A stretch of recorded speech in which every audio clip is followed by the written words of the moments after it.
ننا منا بچہ اسکول سے آتے ہی امی سے لپٹ گیا اور بولا، آج مجھے اسکول میں ایک ایسے کام کی سزا ملی جو میں نے کیا ہی نہیں تھا، یہ میرے چندہ کے ساتھ زیادتی ہے۔ ماں غصے سے لال پیلی ہوتی ہوئی بولی، میں کل تمہاری ٹیچر سے بات کروں گی، مجھے پوری تفصیل بتاؤ۔ امی، میں نے ہوم ورک نہیں کیا تھا اور ٹیچر نے مجھے سزا دے دی۔ تانگے والے نے سڑک کے درمیان چلنے والی بڑھیا سے چیخ کر کہا، بچ مائی بچ، لیکن بڑھیا راستے سے نہ ہٹی اور تانگے کے نیچے آ کر زخمی ہو گئی۔ پولیس والے نے تانگے والے کا چلان کر دیا اور پوچھا کہ تم نے جان بوجھ کر ایسا کیا ہے؟ تانگے والا خاموش رہا، لیکن بڑھیا بول پڑی، ارے اس وقت تو بڑا چیخ کر کہہ رہا تھا، بچ مائی بچ، اب کیوں نہیں بولتا؟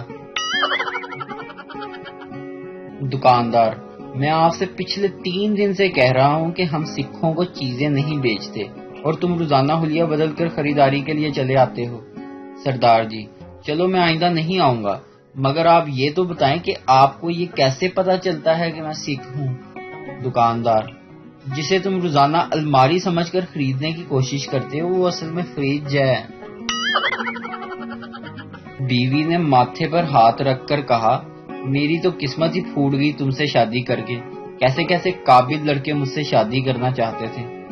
قابل تو وہ تھے ہی بیگم، شوہر نے دانت پیستے ہوئے کہا، اور تم سے شادی نہ کر کے انہوں نے اپنی قابلیت کا ثبوت بھی دے دیا ہے۔